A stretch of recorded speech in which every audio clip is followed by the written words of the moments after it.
wrapping up this deep dive on Texas corporations.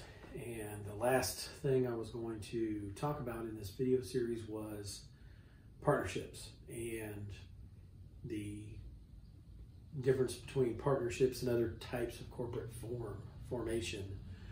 But before I do that, I want to make sure that I'm acknowledging the things that are really testing our nation right now, and that is the tragic death of Mr. Floyd in the state of Minnesota, and hoping that it brings about sweeping change across the United States and how we treat each other, and that we all remember that we need to heal, that we need to unify, and that the great motto of our country is that out of many we are one.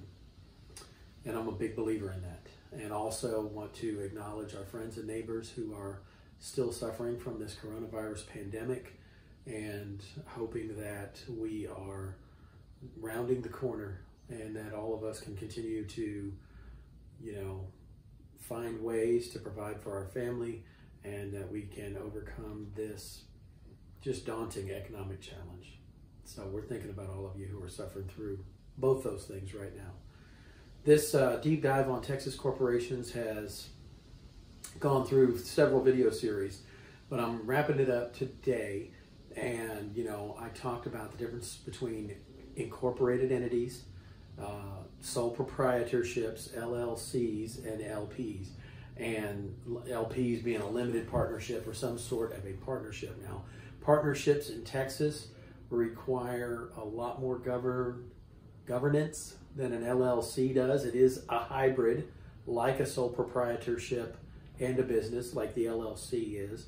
You don't have to have corporate meeting minutes, but the filing fees are higher and the transparency is higher, and there's just more maintenance to limited partnerships in the state of Texas. And like any other entity, they have to file their annual reports. So the annual reports are, due to the comptroller, and I'll do a little bonus content in the next video segment where I'm going to talk some more about that. But the bottom line is that the limited partnership requires a little more maintenance. It's got a higher filing fee, a little more transparency, but it runs essentially like a sole proprietorship. You don't have to have officers. You don't have to have meeting minutes. You don't have to have quarterly meetings and agendas and votes recorded and stocks issued. You can do those things, but you're not required to generally under state law.